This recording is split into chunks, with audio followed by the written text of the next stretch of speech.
अजय आलोक जी, क्या मतलब ये झांसा है, कोई खेल है जो खेल रहे हैं आप लोग बिहार से? तुम बोलो फिर मैं सुनूं तुम बोलो। बजट के पहले वो दबाव आप पर बना रहे हैं और जाहिर तौर पर दोनों का आपको साथ चाहिए, टीडीपी और जेडीयू का सरकार को चलाने के लिए। ऐसे में आपको भी सूट करता है कि वो बिहार के लिए विशेष राज्य का दर्जा की मांग करते रहे, वरना फैसला तो पहले यही हुआ था ना कि अब विशेष राज्य का दर्जा नहीं मिलेगा, विशेष पैकेज मिलेगा। जब यूपीए की सरकार रहती है तो आप भी गाने लगते हैं यही राग कि विशेष राज्य का दर्जा मिलना चाहिए। मतलब इन लोगों आप लोगों ने बिहार को फुटबॉल बना लिया है मिलके।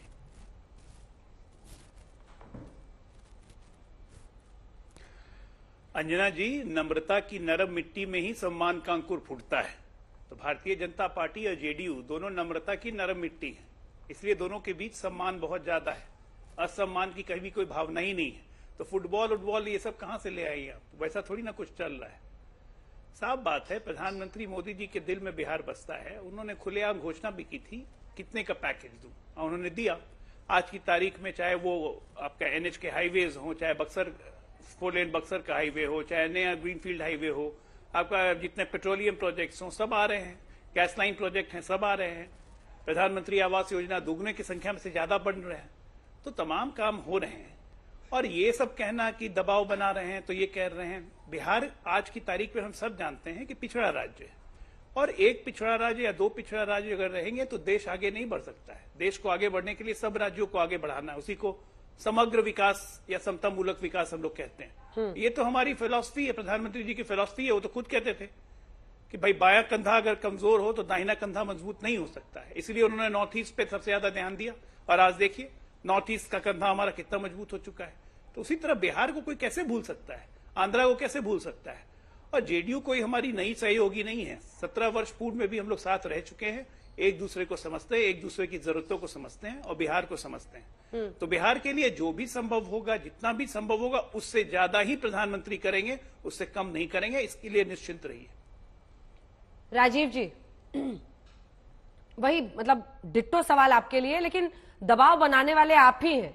क्या बजट के पहले आप लोग सरकार पर दबाव बनाने के लिए ये बातें कर रहे हैं, और विशेष राज्य का दर्जा आपको मिल जाएगा, इसके लिए आपको कैसे उम्मीद जगती है? क्योंकि पहले बात यही हुई थी, पहले फैसला यही हुआ था, विशेष पैकेज तो लगातार मिलता रहा है। सवाल है कि 20 साल से सर आप सत्ता में हैं और बिहार की हालत आज भी देख लीजिए, गरीबी में। मैं इसीलिए आज नंबर्स लेकर आई हूं, वो डेटा है हमारे पास, एक के बाद एक दिखाना शुरू किए। देश के टॉप 5 राज्यों में जहां गरीबी है, बिहार में सबसे ज्यादा गरीबी है, 33.76%।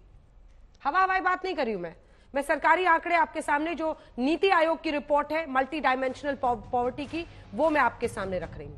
मैं आपके सामने रख रही हूं प्रति व्यक्ति जो आय है उसकी 2022-2023 की रिपोर्ट, जो कि ministry of statistics and programme implementation की तरफ से है।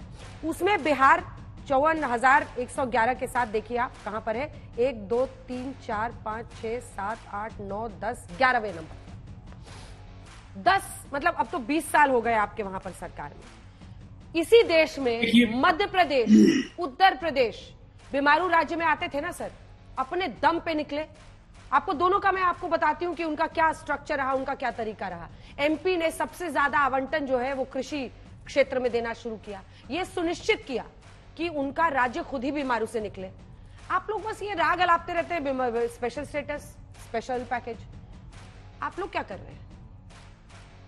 अच्छा अंजना जी, मुझे आपके सवाल कई सारे हैं और मुझे थोड़ा बहुत दीजिए। देखिए, एक बात बिल्कुल साफ है कि बहुत कुछ आप खुद भी आपके मॉनिटर पर दिख रहा है। ये भारत का जब संविधान बना तो उसपे गैर बराबरी को लेकर स्पेशल कैटेगरी स्टेटस का कोई प्रावधान नहीं था, लेकिन जब असमानता बढ़ी, विसंगतियां बढ़ी, तो 1969 में गांधी मुखर्जी फॉर्मूले के आधार पर उस समय के 5th फाइनेंस कमीशन ने सबसे पहले जम्मू एंड कश्मीर, नागालैंड और असम को स्पेशल कैटेगरी स्टेटस का दर्जा दिया। और उसकी वजह बिल्कुल साफ थी कि जिस समय संविधान बना उस समय इसकी आवश्यकता महसूस नहीं की गई, लेकिन उनके बाद के वर्षों में ये लगा कि ये फासला बढ़ रहा है। जैसे जैसे फासला कई दूसरे अन्य राज्यों का बढ़ा,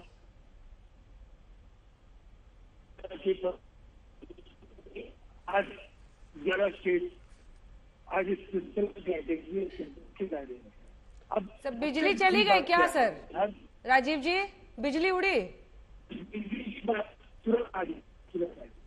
राजीव जी, बिजली उड़ गई लगता है, बिजली चली गई, आपकी आवाज भी नहीं आ रही है, क्या बात की जाए? मेरी आवाज नहीं मिल रही? हाँ अब आ रही है, अब आ रही है। बिजली चली गई? अब बिजली गई आ जाएगी। बिजली हाँ, तो देश के हाँ, सभी तो हिस्सों में जाती है। लाइट बिहार की चला गया। बिजली तो जाती बिहार आती की रहती है। बिजली देखिए की अजय स्थिति आलोक जी काफी बेहतर अब साथ में आपके सरकार में है, पर वो भी मजे ले रहे हैं, कह रहे हैं लाइट आ जाएगा, लाइट चला गया। नहीं, गंभीर बहस में भी कुछ हल्के फुल्के नहीं, अब कैमरे का लाइट ऑफ हो गया अंजना जी। अरे कैमरा का लाइट अब नहीं देखिए। है, बिजली गई है मिस्टर आलोकिक, अजय आलोक जी। ये निसंदेह ये बेहद संवेदनशील और गंभीर मसला है बिहार के 13 से 14 करोड़ लोगों के लिए। और इसकी जो अगर हम दो हिस्सों में बात करें तो एक बिहार के विभाजन के पहले हम लोगों ने उस समय बाजाप्ता फ्रेट इक्विलाइजेशन पॉलिसी का जो नुकसान था 1952 में वो लागू हुआ और 1993 में केंद्र सरकार ने उस फैसले को वापस लिया। लेकिन इन 41 वर्षों में बिहार को 2 लाख करोड़ रुपए का नुकसान, अनुमानित नुकसान फ्रेट इक्विलाइजेशन पॉलिसी की वजह से, शेष रॉयल्टी के दरों की जो असमानता उसकी वजह से भी बिहार को काफी नुकसान है। और इसके बाद हर पंचवर्षीय योजना में बिहार के साथ दोयम दर्जे का व्यवहार होता है।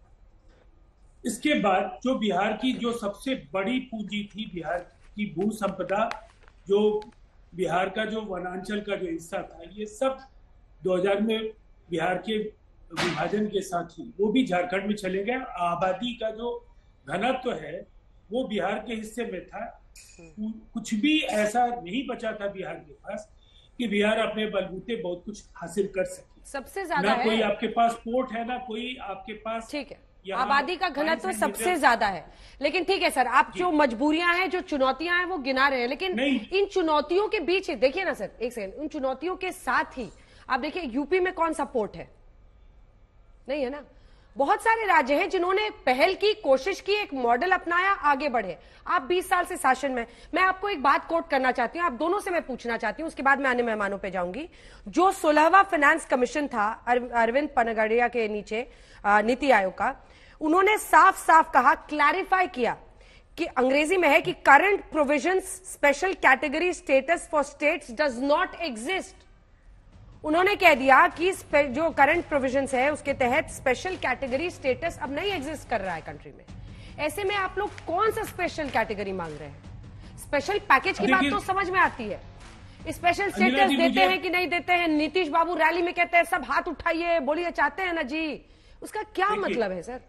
मुझे 45 सेकंड दे दीजिए और मैं कोशिश करता हूं कि आपकी जो आशंकाएं हैं, जो आपके मन की शंकाएं हैं, उनका निराकरण मैं कर सकूं।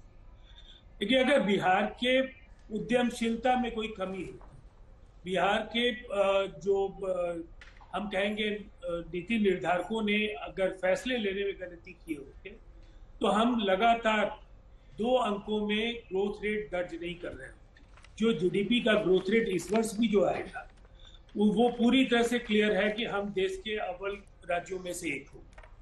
तो ये तय है कि हमारे पास जो संसाधन है उसका बेहतर तरीके से इस्तेमाल नीतीश कुमार जी के कार्यकाल में राज्य के प्रशासनिक तंत्र ने किया है।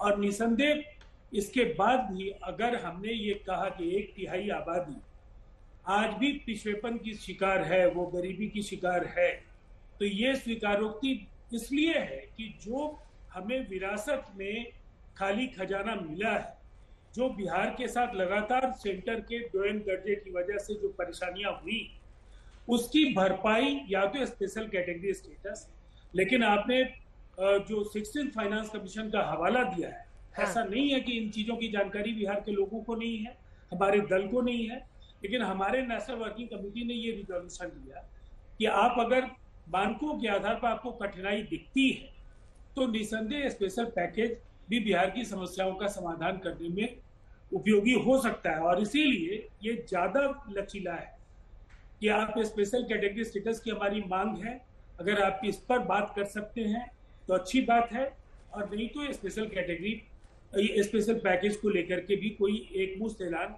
की अपेक्षा हम करते हैं और इसकी वजह है, बातचीत हो रही है, ये ऑन रिकॉर्ड आपने भी दिखाया है कि संजय झा जी ने भी ये आधिकारिक तौर पर कहा है कि केंद्र सरकार के साथ स्पेशल पैकेज को और स्पेशल कैटेगरी स्टेटस को लेकर के बातें हुई। अगर ये एक चीज बोलिए ना सर, स्पेशल पैकेज बोलिए या स्पेशल स्टेटस बोलिए, यही क्लैरिटी मैं शुरू से लाने की कोशिश कर रही हूँ। आप उसको दोनों को आप घालमेल करके रखना चाहते हैं। स्पेशल नहीं, देखिए स्पेशल स्टेटस का क्या मतलब होता है, अपने दर्शकों को वो भी बताते हैं। एक सेकंड रुकिए। स्पेशल स्टेटस ये होता है कि फिर राज्य में जितनी योजनाएं, उसकी भी हमने जानकारी अपने दर्शकों के लिए इकट्ठा की है कि जो केंद्र प्रायोजित योजनाएं हैं उनमें राज्यों को 90% धनराशि मिलती है केंद्र से। यानी अगर कोई प्रोजेक्ट होगा स्टेट का तो उसमें 90% फंडिंग सेंटर की होगी। ये होता है, मतलब जो विशेष राज्य का दर्जा है। आपको विशेष राज्य का दर्जा चाहिए। मैं 16 पे कमीशन के बैकग्राउंड में, जो प्लानिंग कमीशन है उसके बैकग्राउंड में पूछ रही हूँ, या आपको स्पेशल पैकेज चाहिए? सीमा शुल्क हो, उत्पाद शुल्क हो, उसमें रियायत की बात होती है। कोई भी अगर डिले हो किसी प्रोजेक्ट में तब भी वो पैसा आपके पास ही रहता है। आयकर और कॉर्पोरेट टैक्स में छूट मिलती है। आपको विशेष राज्य का दर्जा चाहिए या आपको विशेष पैकेज चाहिए?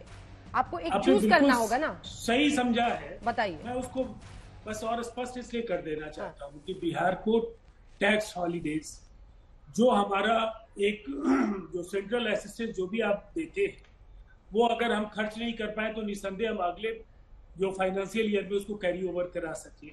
दूसरी तरफ ये सही है कि जो 60-40 का अनुमानित केंद्र प्रायोजित योजनाओं में केंद्रांश और राज्यांश का जो अनुपात है वो निसंदेह 90 और 10 का हो गया। तो बिहार जैसे स्टेट में जहां विकास की असीम संभावनाएं हैं लेकिन संसाधनों का अभाव है और देश की जीडीपी में अगर हमारा आबादी के अनुपात योगदान नहीं हो रहा है तो ये देश के हित में भी नहीं। अगर देश की आबादी 140 करोड़ है तो हमारी आबादी अगर 13 से 13.5-14 करोड़ के बीच है तो लगभग 8.5-9% के करीब हम देश की आबादी सर, आपने जीडीपी। राजीव जी आप तो तमाम मजबूरियां और कमजोरियां ही तब से गिना रहे हैं बैठ के। मैं तो आपको बता नहीं सर, एक सेकंड, एक विरासत ठीक है। आप 20 साल से सत्ता में है साहब, 20 इयर्स, कभी आरजेडी के साथ कभी बीजेपी के साथ। दर्ज किया है मैंने, राजीव ये भी बताया। राजीव जी सुनिए ना, राजीव जी आप यूपी और एमपी का मॉडल देखिए। एमपी ने 10% एग्रीकल्चर पर खर्च किया, यूपी ने देखिए इंफ्रास्ट्रक्चर पर पूरा फोकस किया। आप कहते हैं इंफ्रास्ट्रक्चर नहीं है, क्यों नहीं है भाई? आप ही को तो बनाना है, आप सरकार है साहब। अरे इतनी मुश्किल है, आपको पता है। अगर नहीं आप एक तरफा बोलेंगी तो मैं एफडीआई नहीं, मैं फैक्ट्स बोल रही हूँ सर, फैक्ट्स बोल रही हूँ। फैक्ट्स मेरे पास भी हैं। फैक्ट्स। अंजना जी 5 शहरों में मेट्रो बना है यूपी में। प्रभु सुनिए, अगर मैं एक भी बात गलत करी हूं तो आप फैक्चुअली मुझे बोलिएगा कि ये गलत फैक्ट है। यूपी में शहरों में 5 मेट्रो बना, 2 शहरों में आगरा और मेरठ में काम चल रहा है। प्रदेश में 13 एक्सप्रेसवे में से 6 चालू हैं। लेकिन इसी के साथ आप एयरपोर्ट्स देखिए, वहां 5 एयरपोर्ट्स बन गए हैं। एमपी ने किस तरह से वहां पर जो एग्रीकल्चर है उस पर फोकस किया। ये सब फैक्ट्स है सर, ये सब हवाई बात में नहीं कर रही हूं। मैं बिहार का फैक्ट आपको बता रहा हूं। चलिए बताइए। बिहार में आधारभूत संरचना का अर्थ क्या है? बताइए। आधारभूत संरचना का अर्थ है एनर्जी के मामले में हम लोगों ने बिहार में, आपने अभी बिजली को कटने को लेकर के आपने बाजार में भी कुछ हल्के फुल्के सवाल किए, लेकिन मैं बताऊंगा बिहार में बिजली का सच क्या था और आप बिहार की है तो बिहार आज कहाँ पहुंचा है। बिहार में आज गांव-गांव सड़कों से जुड़े हैं। आज बड़े बड़े पुल पुलिये बन रहे हैं। कुछ पुल गिरे तो उस पर तो काफी हंगामा हुआ, लेकिन जो बड़े बड़े महासेतु बने, जो सड़कों का जाल बिछा, आज जो जहां पर लोग समझ नहीं पाते थे कि आप कैसे पहुंचेंगे, आज भी वहां सीधी कनेक्टिविटी है और बहुत कुछ हुआ है बिहार। ऐसा नहीं है कि अगर आप टैक्स हॉलीडेज देंगे, उद्यमियों को बिहार आने के लिए अगर आकर्षण पैदा करने में हमारी मदद करेंगे, लैंड बैंक्स बनाने में हमारी मदद करेंगे, जो हमारा क्रेडिट डिपॉजिट रेशियो है वो बैंकों को निर्देशित करेंगे कि बैंकों में जो हमारा पैसा है वो बिहार में पुनर्निवेश अगर वो करने की स्थिति में आएंगे तो निसंदेह बिहार को काम मिलेगा। अगर बिहार के अगर लोग पैसा जमा करते हैं और वो महाराष्ट्र और साउथ में अगर खर्च हो रहा है, आप साउथ का सीडी रेशियो देखिए, क्रेडिट डिपॉजिट रेशियो महाराष्ट्र का देखिए, आप बिहार का देखिए। ठीक है, मैं लौट रही हूं आपके पास। ये बिहार सरकार का काम नहीं है।